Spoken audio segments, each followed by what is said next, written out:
Bonjour mes amis, ravie de vous retrouver pour cette petite vidéo. Je dis petite parce qu'elle va être assez courte. C'est une vidéo sur les prévisions de l'année 2020. Alors, j'ai choisi de ne pas faire une vidéo où je vais faire signe par signe les prévisions pour l'année 2020. Je trouve que cette année 2020 va être une année tellement particulière. J'ai choisi de faire une vidéo qui permette, quel que soit notre signe, quelle que soit notre situation, qui vous donne des points de repère qui pourront vous être utiles pour, je dirais, naviguer pendant l'année, savoir où vous y retrouver et savoir à quoi vous attendre chacun dans votre vie particulière. Alors, 2020 sera une année vraiment très spéciale et particulière puisque on va y retrouver la conjonction de plusieurs planètes qui ne sont pas habituellement conjointes. Déjà, il y aura la conjonction de Saturne et de Pluton, pardon, à laquelle va venir se joindre Jupiter et à laquelle, pendant un moment, va venir se joindre Mars. Donc, vous voyez, c'est quand même un cycle Jupiter-Saturne, ça dure 12 ans, un cycle Saturne-Pluton, ça dure 30 ans. Donc, c'est pas évident de retrouver ces configurations-là dans une même année. Alors, je prends mes notes parce que je suis un tout petit peu fatiguée là, sinon je vais oublier de vous dire des trucs. Alors, c'est donc une année de reconstruction et de transition. Transition parce que beaucoup d'entre nous ont vu certains domaines de leur vie, parfois des pans entiers de leur vie, soit complètement détruits par un divorce, un licenciement, un problème de santé, la perte d'une maison, soit certains d'entre nous ont ressenti l'envie, le besoin de changer de par leur désir et de par leur volonté. Envie de changer de partenaire, de travail, de région, de pays, de maison. Et il y a aussi des personnes, je le vois beaucoup dans les thèmes quand même, qui sont tout simplement en pleine mutation psychologique et spirituelle et qui sont dans un mouvement de maturité. Et vous savez, tant qu'on est en train de changer, on ne se rend pas compte qu'on est en train de changer. C'est 2 ou 3 ans après où tout à coup on se retourne et on se dit « Waouh, quand je pense qu'il y a 3 ou 4 ans, tel truc ça me paraissait important. Oh là là, mais quand je pense à dans quelle ambiance j'étais, qu'est-ce qui était important pour moi, mais oh, mon Dieu, mais j'ai tellement changé depuis. » C'est après qu'on s'en rend compte. Quand on est dedans, eh ben on est, comme on dit, la tête dans le guidon et on ne se rend compte de rien du tout. Donc, beaucoup de choses se sont passées entre 2018 et 2019. Il y a eu pas mal de crises. Il y a eu des personnes qui ont résisté. Il y a eu des crises de couple, on se sépare, on se remet. Il y a eu des crises au travail. On dit qu'on va s'en aller, puis finalement on revient. Tout ça, c'était pas évident. Pour certains, le coup près est tombé. Pour d'autres, il y a encore des hésitations. Mais en tout cas, on peut dire que quoi qu'il en soit, on est vraiment dans une fin de cycle. On est vraiment à la fin d'une histoire. Beaucoup d'entre nous avons des choses à reconstruire dans leur vie, soit leur vie tout entière, soit un domaine de leur vie. Certains ont déjà commencé, parce que les choses ne se font pas en un jour, ça prend du temps et que nous n'avançons pas tous au même rythme. Cette destruction, ce renouveau, ont été beaucoup symbolisés par Uranus en taureau, qui a fait sa première incursion en taureau en 2018 avant de rétrograder et de revenir en 2019. Et puis surtout, nous avons eu la fameuse conjonction, que nous avons encore d'ailleurs, Pluton-Saturne nœud sud.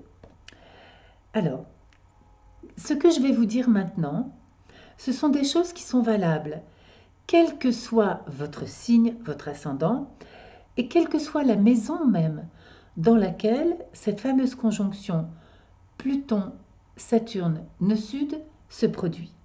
Parce que finalement, nous allons tous vivre ces transformations. Donc, Uranus en taureau en 2020 continue dans son mouvement de transformation. Il va revenir direct, si ma mémoire est exacte, en janvier 2020. Donc nous l'aurons direct, si ma mémoire est toujours exacte, jusqu'au mois d'août 2020. Uranus, d'accord?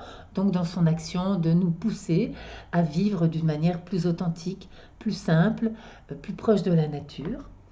Et nous allons avoir, à partir du 2 décembre, la planète Jupiter qui va entrer dans le signe du Capricorne et qui va venir rejoindre Pluton et Saturne. Alors, le nœud sud, lui, est toujours en Capricorne, et le nœud sud est quand même un sacré fauteur de troubles et un sacré apporteur d'ennuis et de problèmes, mais il va commencer à s'éloigner peu à peu de cette conjonction, et on va ressentir, je pense tous, c'est vraiment comme un étau qui se dessert. Au fur et à mesure que le nœud sud va s'éloigner de la conjonction Pluton-Saturne, c'est un étau qui va se desserrer, on va pouvoir respirer et on va pouvoir commencer à reconstruire beaucoup plus sereinement. Alors, Jupiter, Saturne, Pluton, c'est une énergie de reconstruction. Attention, c'est une année 2020 de transition et de reconstruction. Ça ne veut pas dire, poum, c'est Noël, le 25 décembre, on a notre reconstruction qui est faite et tout va bien. Qui dit reconstruction, qui dit transition, dit quelque chose de progressif. En plus, Jupiter est considéré comme en chute dans le signe du Capricorne.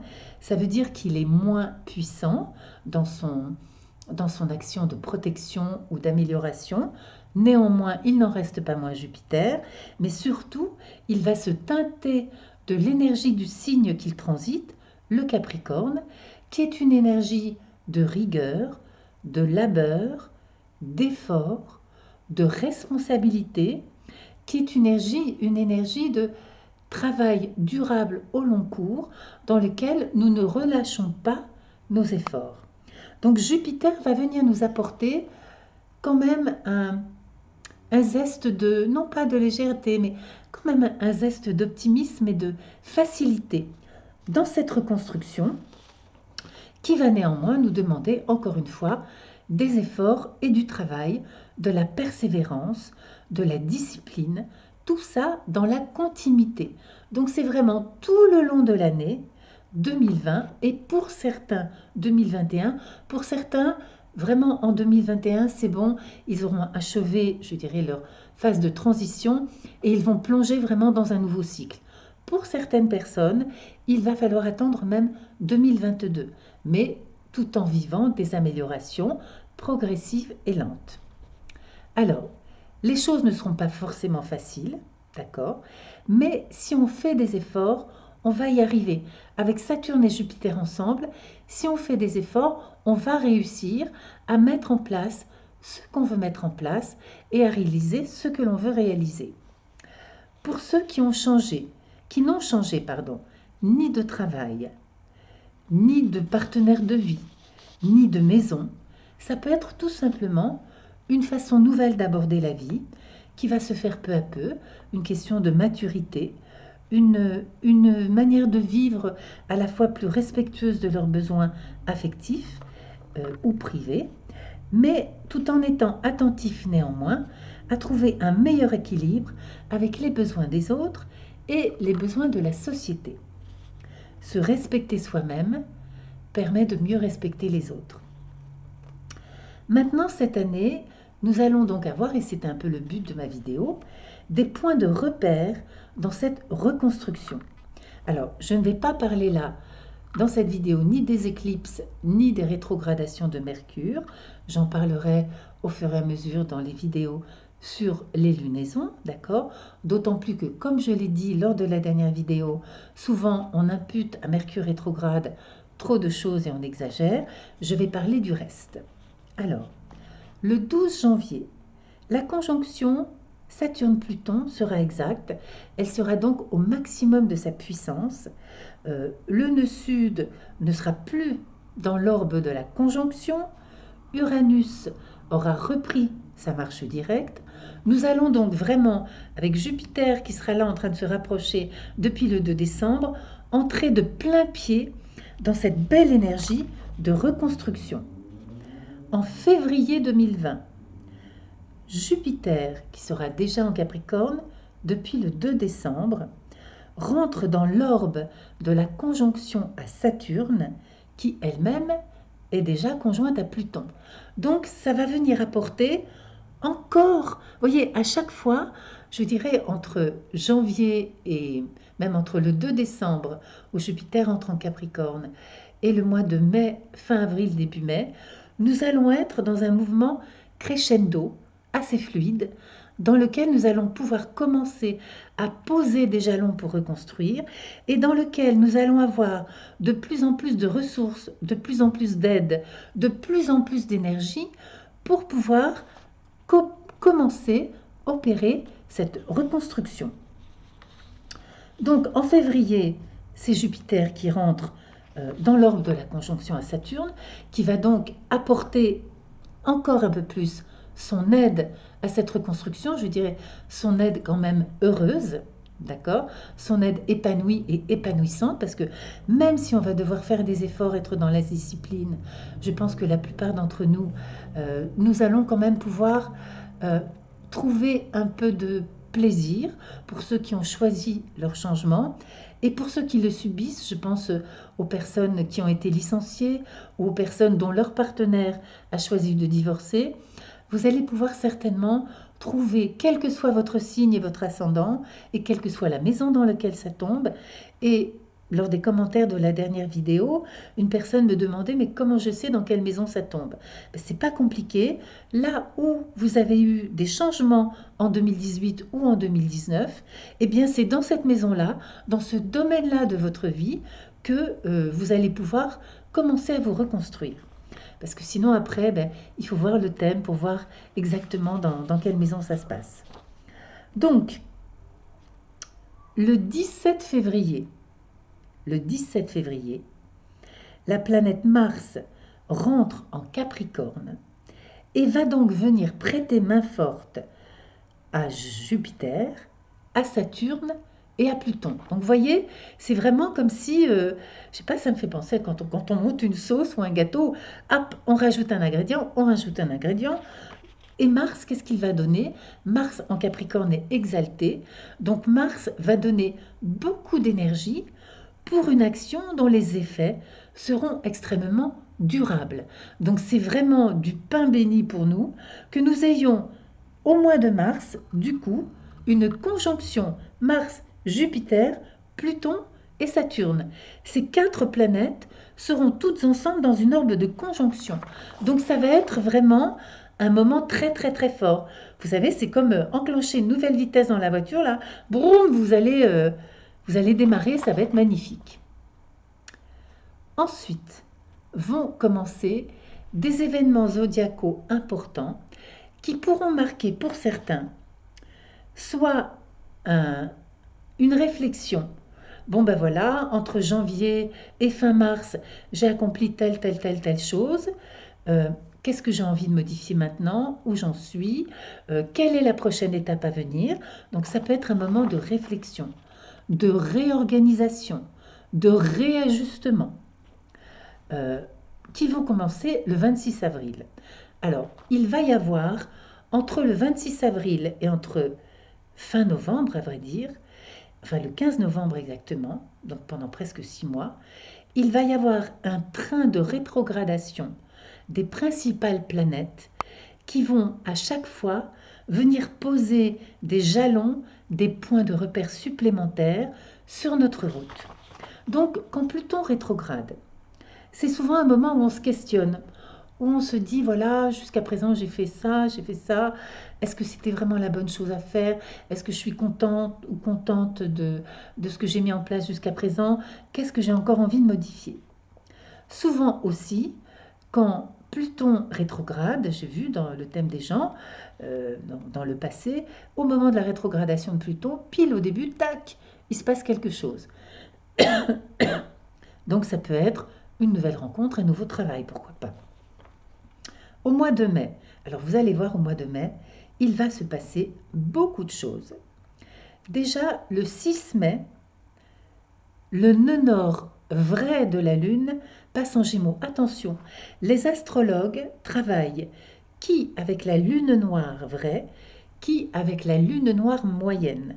Je ne vais pas expliquer dans cette vidéo en quoi ça consiste.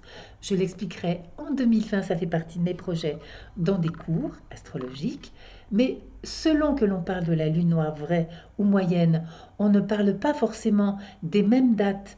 Et parfois, il y a un décalage de 15 jours, 3 semaines, et parfois un décalage même de 15 degrés sur le zodiaque entre les deux. Donc, chaque astrologue a le droit d'avoir son expérience et ses croyances qui le fait travailler avec tel ou tel élément zodiacal. Et c'est pareil pour le nœud nord de la Lune. Donc le nœud nord vrai de la Lune va passer dans le signe des Gémeaux le 6 mai. Maintenant, vous entendrez des vidéos où certains astrologues préfèrent travailler avec le nœud nord moyen, chacun ses goûts, et dans ces cas-là, eh bien, le nœud nord moyen rentrera en Gémeaux au mois de juin. Donc vous voyez, il y a quelques semaines de décalage. Bon, vu qu'après, il reste 1 an et demi dans un signe, c'est pas bien méchant non plus. Donc moi, je travaille toujours avec la lune noire vraie et le nœud nord vrai. Donc le nœud nord vrai passe en Gémeaux le 6 mai. Ce sera vraiment, je dirais, pour nous tous, un changement d'ambiance. Un changement d'ambiance et un changement d'humeur. Voyez, avec l'axe cancer-capricorne, nous étions vraiment dans quitter toute une série de structures. Je ne vais pas reprendre tout ce que j'ai dit pendant toute l'année dernière, mais toute une série de structures un peu rigides, d'habitudes, etc., pour être beaucoup plus en phase, beaucoup plus en harmonie avec notre épanouissement affectif et personnel. Lorsque le nœud nord va passer en Gémeaux, ce sera une période d'ouverture, de nouvelles rencontres, de nouveaux centres d'intérêt intellectuel, culturel ou professionnel, de nouveaux hobbies, de nouveaux livres, des nouveaux amis. Il va y avoir vraiment un vent, je dirais, de fraîcheur et de renouveau qui va s'installer. J'ai déjà parlé ces dernières semaines, justement, en faisant des thèmes. J'ai déjà rencontré une ou deux personnes qui m'ont dit « Ah, justement, au mois de mai, j'envisage de commencer une nouvelle formation. » Ou « Ah, tiens, justement, au mois de mai, j'envisage de déménager. » Donc, vous voyez, il va se passer des choses comme ça. Ensuite, je n'ai pas fini. Vous allez voir le mois de mai. Ça va vraiment être une plaque tournante. Le 12 mai, la planète Saturne va commencer une phase de rétrogradation. Après avoir passé 2 mois en Verseau, elle va petit à petit revenir en Capricorne et elle va y rester jusqu'à 2021. Le 14 mai, alors, quand Saturne va rétrograder, Saturne souvent va apporter un ralentissement au projet que nous étions en train de mettre en place. Souvent, les choses vont nous paraître moins fluides. Si c'est dans la maison 7, la maison du conjoint, des relations avec les autres, ça va être moins facile, on va moins communiquer, ça va être moins sympa. Si c'est dans la maison 2, la maison où on gagne notre argent, on risque d'avoir une baisse de nos revenus. Ou c'est pareil, il va falloir un peu plus ramer pour obtenir le même résultat. Si c'est en maison 8, la maison des investissements financiers, ça va être un peu plus lent, ça va patiner. Maintenant, ça ne patine pas pour rien. C'est comme Pluton. Ça patine pour que nous puissions approfondir nos projets, réfléchir, mieux organiser, peaufiner, voire faire évoluer un tout petit peu le gouvernail du bateau pour mieux se recaler là où on veut être. D'accord ? Le 15 mai, Jupiter rétrograde, donc c'est pareil, il aura un effet, c'est-à-dire que son action bienfaisante, épanouissante et gaie va ralentir. Donc tout ça pour dire que le mois de mai, avec le début depuis fin avril de rétrogradation de ce train de planètes, sera un moment qui va donc durer plusieurs mois, qui va durer jusqu'à globalement depuis fin août à fin septembre, voire même début octobre, pour ces différentes planètes. Tout ce temps de rétrogradation sera un temps de ralentissement sur le plan du résultat de nos actions, de réajustement. Tout à l'heure, tiens, j'ai fait le thème d'une dame, ça va correspondre qui va se marier en 2021, ben, c'est le moment où elle va préparer son mariage et déménager. Donc, vous voyez, pour vous donner des exemples. Donc, réajustement, réorganisation, réflexion vis-à-vis de nos objectifs, ajustement, peaufinement de nos projets. Et le 14 mai, du 14 mai au 26 juin, la planète Vénus va rétrograder dans le signe des Gémeaux. Donc Vénus va rétrograder dans le signe des Gémeaux au même moment où le nœud nord va passer dans le signe du Gémeaux et dans le même signe. Donc Vénus, c'est toujours un recadrage des relations. Ça peut être un déménagement. Si c'est dans la maison 8, ça peut être un changement, par exemple, dans nos investissements financiers. Ça peut être un changement de relation avec quelqu'un. Ça peut être, on discute, on se rend bien compte qu'il y a quelque chose qui ne va pas, on va s'ouvrir, on va ensemble peut-être faire un voyage, prendre des vacances, s'intéresser à de nouvelles choses. Donc ça va être un recadrage, un réajustement de nos relations dans le sens d'une ouverture, de l'ouverture qui va avec les Gémeaux et aussi avec le nœud nord. Ça va être aussi, alors peut-être quand même avec Vénus qui est rétrograde, peut-être nous allons un petit peu moins communiquer quand même, mais sinon nous allons avoir vraiment une communication quand même qui sera simple, qui sera gaie, qui sera authentique. Mais donc, vous voyez, là, c'est vraiment un super point de repère aussi pendant l'année. Au mois de mai, là, tout à coup, on va changer d'ambiance. En même temps qu'on va s'ouvrir à plein de trucs nouveaux, on va peut-être, du coup, de par cette ouverture d'esprit ou de nouvelles rencontres de personnes ou de formations et tout, bah, du coup, peut-être on va mettre un petit peu le frein par rapport à tout ce qu'on était en train de mettre en place depuis le début de l'année 2020 en disant « Ah, bah attention, je vais peut-être modifier un peu les choses. » D'accord ? Donc ce sera, tout ça je vous l'ai déjà dit, je reprends mes notes pour ne pas oublier. Alors donc pour certains, ce sera un moment de formation, de beaucoup de communication en tout cas. Pour d'autres, ce sera un moment de préparation, réajustement, réorganisation, modifier légèrement ou affiner nos projets. Ça peut être aussi un moment de pause ou de ralentissement de notre reconstruction pour toutes ces raisons. D'accord ? Alors, pendant la rétrogradation de Vénus, je dirais que ça va venir rajouter une couche plus précise dans nos vies, selon la maison bien sûr quand même là dans laquelle ça va tomber, de bilan ou de recadrage par rapport à tout ce qui sera en train de se passer. Alors, donc ça peut être un déménagement, un voyage, modification d'un salaire, je parle de Vénus rétrograde, donc du 14 mai au 26 juin, d'un contrat ou d'un placement financier. Ça peut être des travaux dans la maison, ça peut être on refait toute la déco, ça peut être des choses comme ça, ou une partie de la déco. En tout cas, ce sera une étape particulière dans nos projets et dans notre mise en place de nouveaux projets. Bien sûr, il faudra voir dans ces cas-là, au niveau des aspects que Vénus va former dans son phénomène de rétrogradation, au niveau des aspects que ça va former avec vos thèmes individuels. Mais ça, j'ai envie de dire, ça, c'est pas si vous êtes Gémeaux ou Scorpion ou Lion. Ça, c'est vraiment votre thème individuel, d'accord ? À mon humble avis. Donc, il y aura encore une rétrogradation qui va se produire, qui sera du 10 septembre au 15 novembre 2020, qui sera encore une étape supplémentaire. Là, ce sera la planète Mars. Donc là, Jupiter, Saturne, Pluton auront repris ou seront en train de reprendre leur marche directe. Et là, c'est Mars qui va rétrograder. Mars sera dans le signe du Bélier depuis le 29 juin jusqu'à la fin de l'année 2020. Mars en Bélier dans son signe en domicile sera donc extrêmement puissant pour, malgré les rétrogradations des autres planètes, notamment Jupiter, Saturne et Pluton, pour nous donner beaucoup d'énergie, beaucoup de sens d'initiative, beaucoup d'esprit de conquête, beaucoup de courage pour dire « ouais, allez, on y va, on fait ci, on fait ça, on met ça en place ».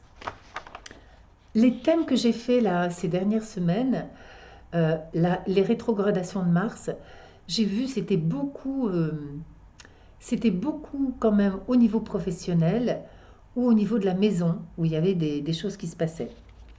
Alors, Mars sera donc très puissant, peut aussi être assez agressif, hein, en bélier, donc attention à ne pas se mettre en colère trop facilement.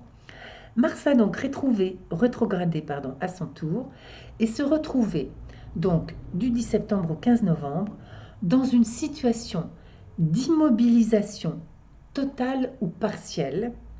Ça peut être un moment d'attente, ça peut être un moment de frustration, ça peut être un moment de conflit, ça peut être un moment d'impatience.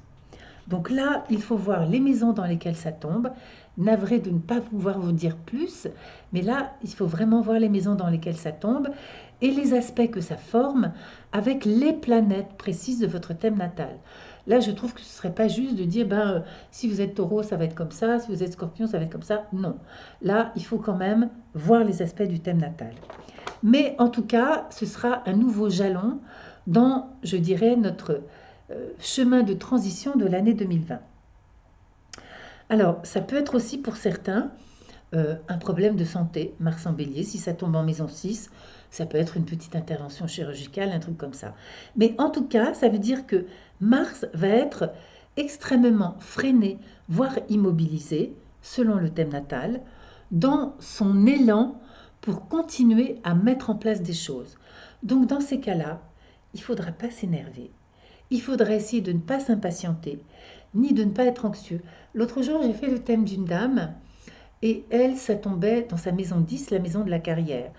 Et elle m'a dit, oh là là, c'est juste à ce moment-là, je vais être dans des affres d'anxiété horribles, parce que justement, cette dame qui exerçait une activité dans un bureau qu'elle louait, eh bien, allait savoir en octobre ou en novembre si son propriétaire allait renouveler le bail ou pas.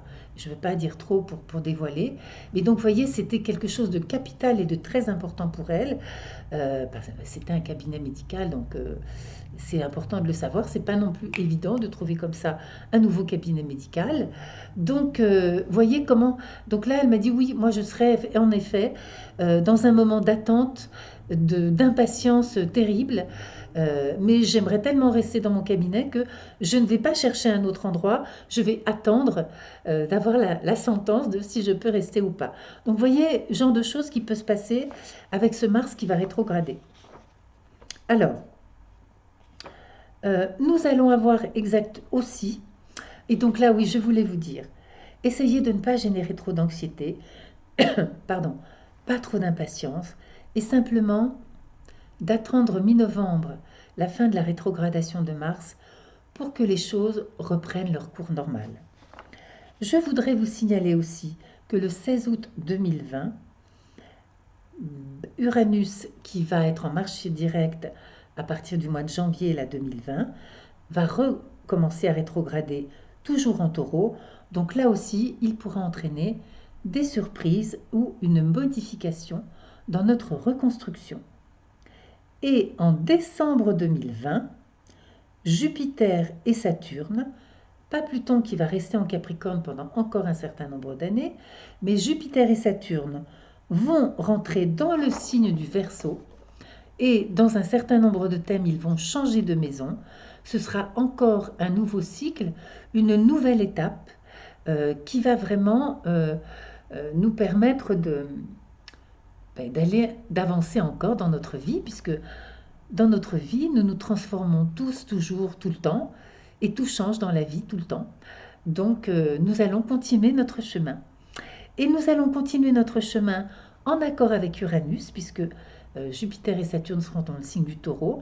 Donc, Jupiter-Saturne ensemble, c'est une très belle conjonction de reconstruction aussi, hein, dans la durée.